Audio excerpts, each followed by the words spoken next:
Yeah, every week in the Ramadan, that's a fixed schedule. But Muhammad wa ali Muhammad salawat, la salli ala Muhammad. Today, after Dua Kamal, Anjuman and other brothers want to do Matam also. So inshallah, we'll be available for that too. یہ سارے سوقاف کی مجلس ہے، چند اشعار ماحول کو مغموم ماحول بنانے کے لیے. آ جاؤ سکینہ، آ جاؤ سکینہ، اس کوکھ جلی ماں کو نہ تر پاؤ سکینہ، آ جاؤ سکینہ، آ جاؤ سکینہ. زندہ سے رہا ہو جاتے ہیں قیدی، یثرب کو بسد آہ بکا جاتے ہیں قیدی. اٹھو کی سوئے کرب و بلا جاتے ہیں قیدی. ہم درد کے ماروں کو نہ تر پاؤ سکینہ، آ جاؤ سکینہ.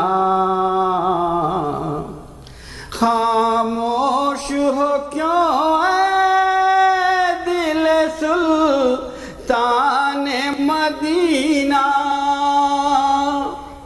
کیا مل گیا سونے کے لیے باپ کا سینہ. ہے موت سے بدتر مجھے تنہائی کا جینا. گودی میں بس ایک بار چلی آؤ سکینہ، آ جاؤ سکینہ، آ جاؤ Sakina. No running around please. Salli ala Muhammad. At this time I will request Sheikh Jalil to take the member. Let's welcome him with a loud salawat. Allahumma salli ala Muhammad wa ali.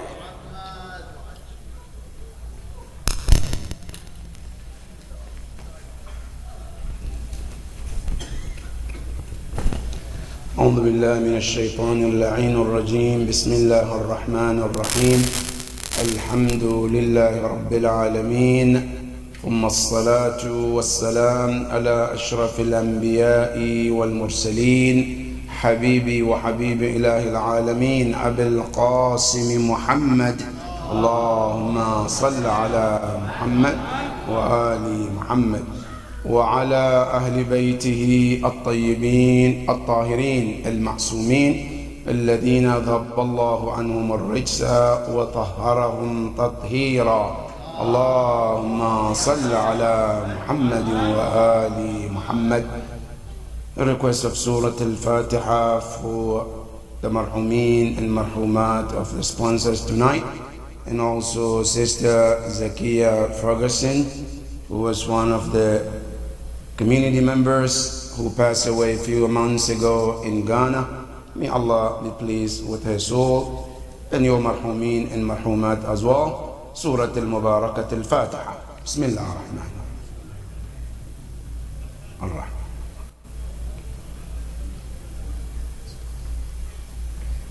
Surah Al-Ladina. Bismillah.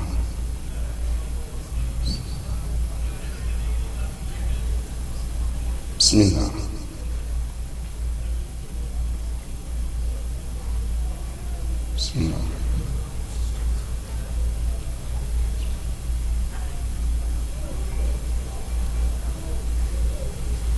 صلوا على محمد وآل محمد. اللهم صل على محمد وآل محمد وعجل فرجهم. قال الله العلي العظيم في كتابه الكريم: بسم الله الرحمن الرحيم.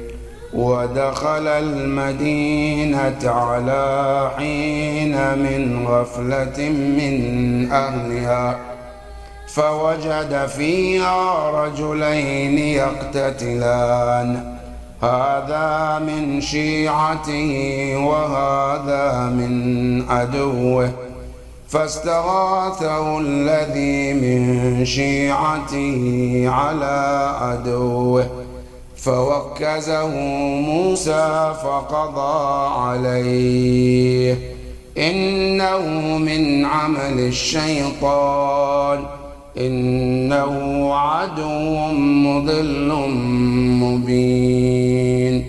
قال رب إني ظلمت نفسي فغفر له، إنه هو الغفور الرحيم. صدق الله العلي العظيم. الله.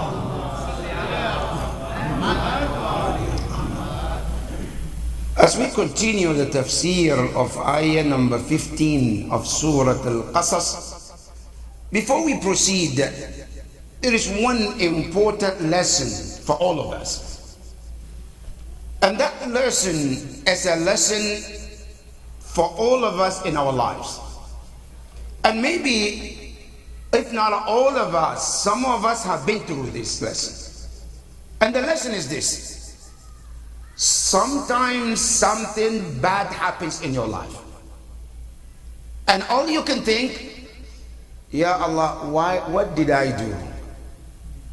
Ya Allah, why me? And your mind wonders, what led to this? Why this happens to me? And you wonder. And sometimes you find it difficult to find the answer to this question. But tonight, I want to share you the answer of this. Sometimes bad things happen in your life, not because you did something wrong, not because you're sinning. It's rather Allah wants to open another page of your life through that incident. Allah subhanahu wa ta'ala wants to open a new page in your life, but that bad incident has to be the door to open that gate in your new life. And this has been an example in the life of the Prophet. Now let me give you an example. Yusuf alayhi salam, a prophet, Ma'soom, father is a prophet, right? Grandfather, prophet. Yusuf alayhi salam, out of nothing, his brothers took him away from his father. Then what happened? Drop him in the well. For sin, he didn't commit. Now, in their mind, they are ending Yusuf's life so that they can have a peace of mind. That's their mind. But their plan is one thing, Allah's plan is another thing. In their mind, they want to hurt Yusuf, but in the mind of Allah, I want to open a new page in the life of Yusuf to do what they thought they hurted Yusuf alayhi salam. So Yusuf alayhi salam, he was dropped in the well. He was there, right? In their mind, we done with Yusuf. Good. Allah's plan, Yusuf came out, hurt. Then Yusuf was sold to the king, another hurt. But through all this challenge, Allah took him and make him the king of Egypt, which nobody ever saw seen in the life of Yusuf. That is part of the bigger picture of Allah subhanahu wa ta'ala. So this is where Allah said in the Quran, Asa an takrahu shay'an wa huwa khayrun lakum. Some things happen in your life and you dislike it. You're sad about it. But Allah said, listen, it's good for you. From that side, Allah opens the door of you becoming what? Something you are not even expecting. Another example, you go to the Quran, Allah did with Prophet Ibrahim alayhi salam. Ibrahim, Prophet Abul al-Anbiya, the father of Prophet. Ibrahim alayhi salam went through challenge after challenge. Thrown in the fire. Allah asked him to slaughter his son. Nabi Ibrahim, he went through challenges with Namrud. Name it. He went through. Good. In your mind, why did Prophet of Allah has to go through all of this? Where Allah is asking him, Ya Ibrahim, take your hand and slaughter your own son that you love the most. Ya Allah, what are you going to get out of this? Ibrahim alayhi salam, he was put in this test. But Allah, yes, he put him in this, but Allah has another plan for you, Ibrahim alayhi salam. What is it? Ya Ibrahim, these challenges that you go through is gonna open another chapter of your life, which you, Ibrahim, going to be selected by Allah to become an imam which you never been before. But those tests is going to open that door. That's why after Ibrahim passed all the tests, Allah told him, Inni ja'iluka linnasi imam. Ya Ibrahim, now you deserve a title. What title? The title of imam after all the tests that you went through. Musa alayhi salam is similar to this. Musa alayhi salam, in the story we talk about, Musa alayhi salam, when he struck the man from Al-Qibti and he died.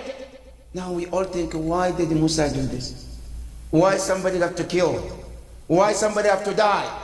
Yes, it's a tragedy, but this incident opened a new page in the life of Musa alayhi salam, which he was not even expecting. Musa alayhi salam didn't meant to kill the man, didn't meant that situation to take place, but it happened. Now, even though it's a sad situation, but it opened another door for Musa alayhi salam. What was the door? Which the next ayah talks about. But before we go to the next ayah, the last ayah of ayah 15, Allah subhanahu wa ta'ala said, after the incident of the man being dead, who was killed, Allah subhanahu wa ta'ala said, Innahu amalu shaytan. That act was a shaitanic act. But which act Allah is talking about here? Is it hidden of Musa? That's not haram. That's not something sin that he did. What is he talking about? Innahu amalu shaitan. The ayah is referring to the fight between the Qibti and also the Bani Israel. So when Allah talks about Innahu amalu shaitan, it's referring to this, not Musa alayhi salam. Why? 2, does shaitan also bother prophets? Or he only bother us only? Huh? Shaitan, does he bother the prophets too? Absolutely yes. Shaitan, nobody is left alone. Shaitan, bother everyone as much as you could, including Prophet of Ulul Azm. One practical example, when you go to Hajj today, alright, one of the practical example you do is what? Rajm of what? Shaitan. Who was there? Ibrahim and Shaitan. When Ibrahim was taking his son Ismail to go slaughter, how many times Shaitan appeared for him? 3 times. And Ibrahim have to stone him first time. He disappeared. He came back again 3 times. Nobody is safe from the evil of Shaitan. That's why in Quran, if you want to ask Allah, right? Shaitan, what do we say? Qul a'udhu bi rabbin nas, malikin, ilahin, min sharril waswas. Go to another surah, Surah Al-Falaq. You want to ask Allah, every evil ever existed, you ask Allah protection 1 time. Qul a'udhu bi rabbil falaq min sharri ma khalaq. the evil of everything he ever created. One time you ask Allah, A'udhu bi Rabbil Falaq, that's it, min sharri ma khalaq, right? But shaitan, how many times? 3 times. Bi Rabbin Nas, Malikin Nas, Ilahin Nas, min sharri al-waswas al-khannas. That's how powerful shaitan is. You sleeping, shaitan is not sleeping. You're snoring in your bed, shaitan is still working to get you. In your dream, he's there. At the time of death, you are battling death, shaitan is there. You dead in the grave, they're burying you, shaitan is there too. Shaitan never leaves you. That's why one of the practical example, when we bury a mayyit or marhum, right? When during the time of talqeen, right? When the person goes to the grave and he crosses his hands on the shoulder of mayyit, did you ask what is the hikmah of it? Why does somebody have to be in there? 1. 2, why somebody have to cross their arms on the shoulder of mayyit? Number 1, shouldn't we say out and say talqeen? The hikmah is here. Even at that last moment, shaitan is there too. Shaitan is there to do what? To distract the mayyit from that talqeen. That's why we says, Ya fulan ibn fulan, isma. Listen. Now who do you tell listen? Somebody who may be possible distracted. Distracted from what? He's dead. From shaitan. That's why we say what? Our isma, our wafam, and every time the mayyit's name is called, we give them the gentle shake to what? To draw their attention to the talqeen, not from shaitan. That's how powerful this shaitan is. Every prophet is not safe from shaitan. Except one man, right? And that is Rasulullah sallallahu alayhi wa sallam. They asked Rasulullah, Ya Rasulullah, hal laka shaytanun ya'tarik? Do you have shaitan who come to bother you? He said, yes, of course. Quran says, وَكَذَلِكَ جَعَلْنَا لِكُلِّ نَبِيٍّ شَيَاطِينَ. I say every prophet have a shaitan. And not just one. مِنَ الْإِنسِ وَالْجِنِّ. Among the humans and among the jinn kind too. Troubling home the prophet. Now, Rasulullah was asking, Ya Nabi Allah, do you have shaitan? He said, of course. There's a shaitan that bothers me.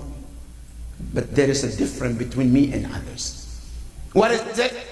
He said, my shaitan has surrendered to me. Wa shaitani aslama. Surrendered. Because he realized I'm on the cruise level. You know cruise level? When the plane reaches cruise, now it's settled, right? No travel license. Now, Rasulullah said, I've reached my cruise level. So shaitan cannot do nothing.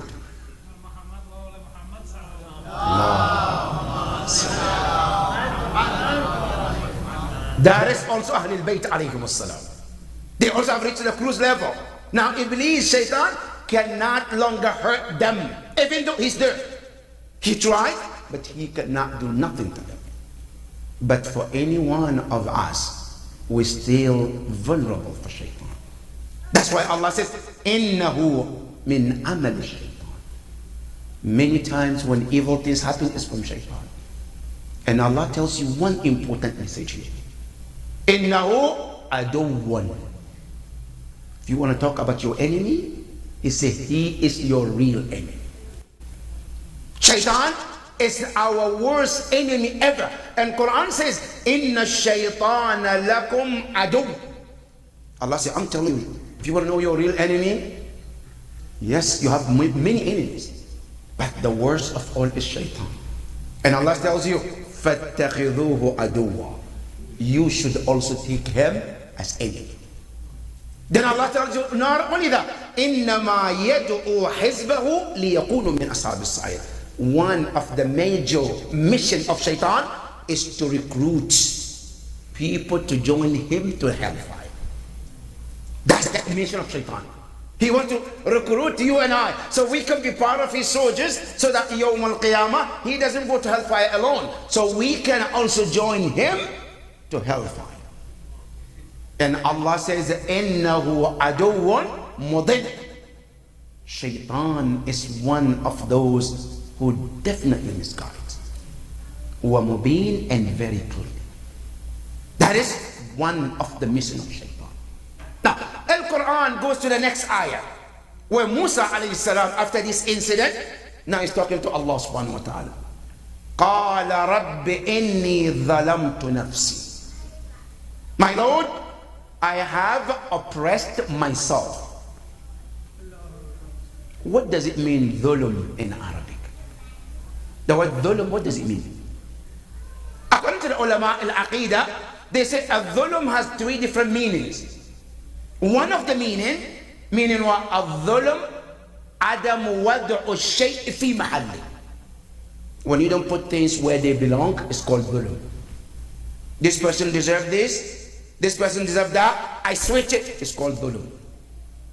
Now, this dhulm in the Quran comes in three different stages. One dhulm is called dhulmun nafs. When we commit any sin, it's called dhulmun linafs. And you see this similar ayah also is mentioned by Nabi Allah Adam alayhi salam. When Adam alayhi salam was put in the heaven and he left the heaven because he didn't do the tark al-awla, he did tark al-awla. What did he ask Allah? As in Rabbana dhalamna anfusana wa in lam taghfir lana wa tarhamna lanakunanna min al-qawmi al-khasirin. He used the same similar word of Musa alayhi salam. That's called dhulmun nafs. Anytime we commit sin, we're doing dhulm. But to whom? To ourselves. And you see in Dua Kumail, Imam Amir al-Mu'mineen salawatullahi wa salamu alayhi, there's one part in Dua Kumail, he reminds us, dhalamtu nafsi. What does he mean? I have wronged myself by committing sin. That is called dhulmun nafs. The second one is called dhulmul ghayr. Dhulmul ghayr is to do injustice to others, to wrong others, huquq al-ibad. That is also dhulm. And this is the worst you can do, to take haqq of anyone with you. Whenever I wrong someone, backbiting, taking somebody's right, it's called dhulm. This is haram in Islam. And it's a very, very bad sin one can do. And you know, they ask Imam Amir al-Mu'mineen salawatullahi wa salamu alayhi. They ask Imam Ali, Ya Imam Ali, if you are to be given the entire universe and what exists in them, every blessing in every continent of the earth, but in return to do one small dhulm to any creation. You know what Imam Ali says? He said, لو أعطيت الأقاليم السبع بما فيها من أفلاكها, with every blessing that it has on it. You name it. Oil, gold, diamond, uranium, everything that you can think of, with all of it. But in return, Imam Ali, to pull a wing of a flyer, to pull the wing, just pull unjustly, I said, I would not do that. I would not hurt a flyer in return to gain everything in this universe, because he knows what dhulm means in Islam. That's called dhulmul akhirin. Now, the third one is called dhulmullah, to do injustice to Allah. Can anybody do injustice to Allah? Yes. When is the dhulm of Allah? When we do shirk with Allah, that's dhulm. When you combine what you worship Allah along with any creation, it's dhulm lillah subhanahu wa ta'ala. In Surah Luqman, Luqman was telling his son, Ya bunayya la tushrik billah, inna shirka لَظُلْمٌ عَظِيمٌ. Do not associate partner with Allah. Why? Because when you do that, you do dhulm to Allah subhanahu wa ta'ala. That is the third dhulm. Now, one of the worst dhulm one can do to any creation is to do dhulm to Ahlul Bayt. Dhulm comes in different stages. I do dhulm to any creation, any human being. That's haram. It's a bad thing. But the worst of dhulm among creation is to do dhulm to awliya Allah subhanahu wa ta'ala. And guess what? Nobody ever been in the position of dhulm more than Ahlul Bayt alayhi salam. That's why the title of Imam Hussein is called what? Madloom. The one who has been oppressed. Al-Madloom, Imam Hussein alayhi salam. Because not only they did dhulm into his right, even his family and children. Even the little children, Zainab and her children. That's why the tragedy of Karbala is the worst dhulm. Al-Imam said about it, Ya Aba Abdullah, la yawmaka yawmik. No day ever existed in human history where human experienced injustice like Karbala. None. Every injustice that you can think of ever happened on creation or will happen in the future is less than the tragedy of Karbala. The tragedy of Karbala is the worst tragedy, where children were not spared in that tragedy. Little children were murdered and killed. Innocent children.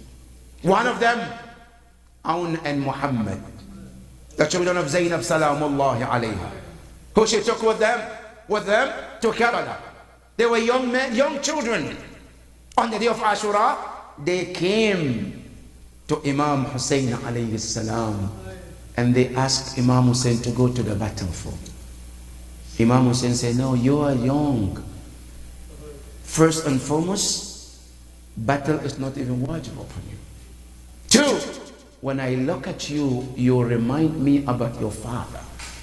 Three, you have a life ahead of you. So go, don't go to the battlefield. But what happened before this? The night of Ashura, Zainab alayhi salam, she already called Aun and Muhammad, and she asked them, she said, my sons, do you know what is going to happen tomorrow? They said, yes, mom, we know. What's going to happen? They said, tomorrow there will be a battle between the enemies and the uncle Imam Hussein. Then Zainab asked them, what are you going to do tomorrow? They said, we will side with our uncle Hussein alayhi salam.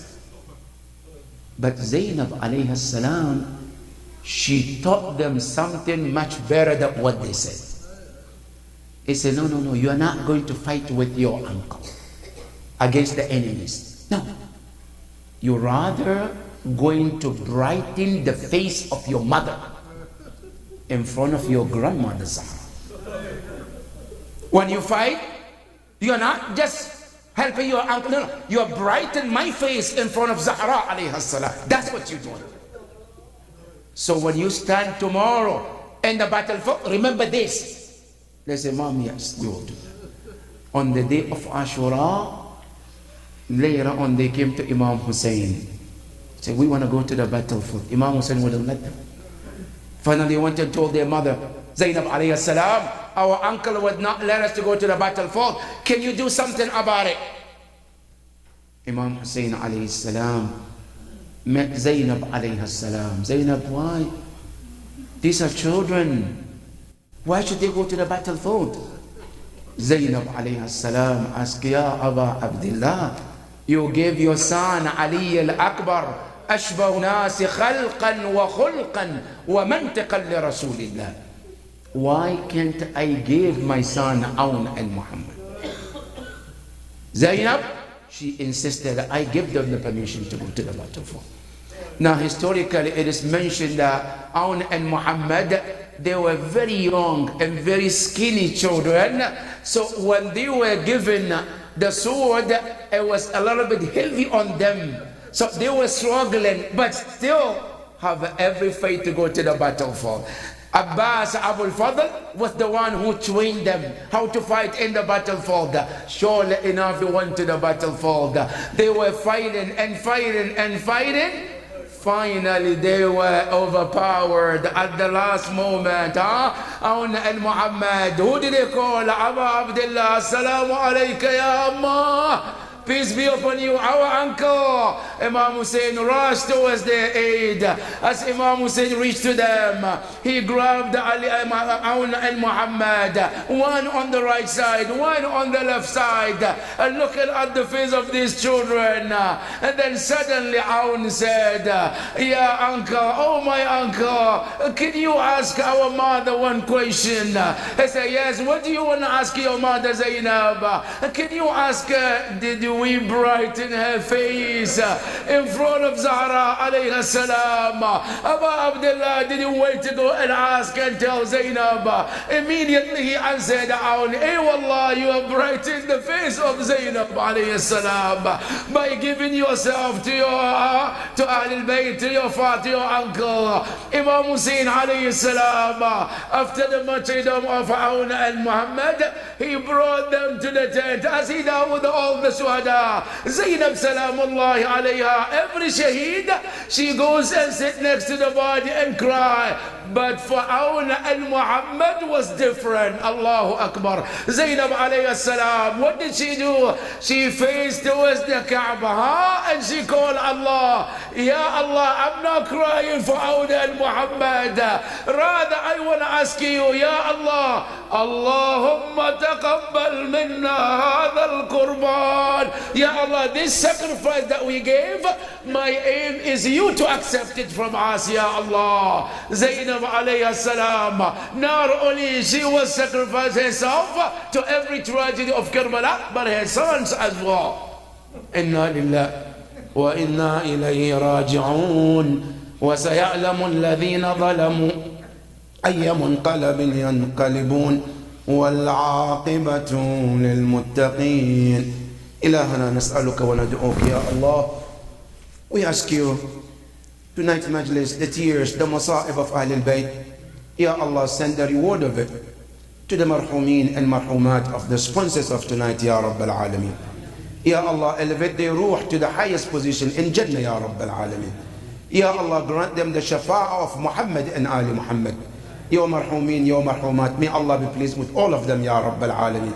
To the arwah of your marhumin and marhumat of your sponsors, rahimallahu man qara'a al-fatihata ma'a as-salawat.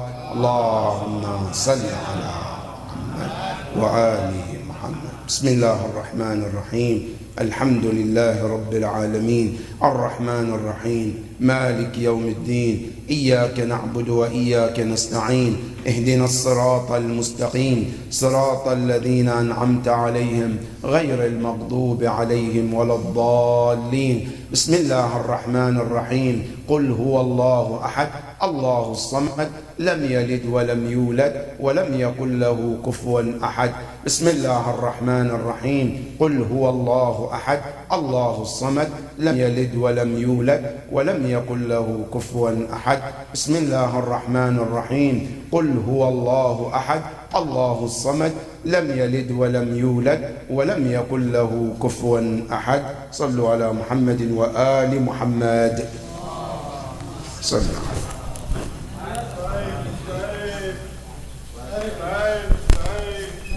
Hussein, Hussein, Hussein, Hussein, Hussein, Hussein, Hussein, Hussein,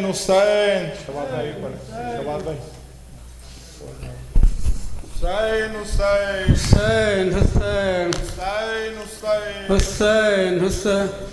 चले run को आगोशे ज़ैनब के पाले चल run को आगोशे ज़ैनब के पाले चले run को आगोशे ज़ैनब के पाले चले रन को आगोशे ज़ैनब के पाले किए हैं हरम अपने दिल को संभाल پالے چلے رن آغوش زینب کے چلے رن کو آغوش زینب کے ویغا ان سے کرنا کچھ آسان نہیں ہے ویغا ان سے کرنا کچھ آسان نہیں ہے کوئی پہلے ان سے قدم ہی ملا لے چلے رن کو آغوش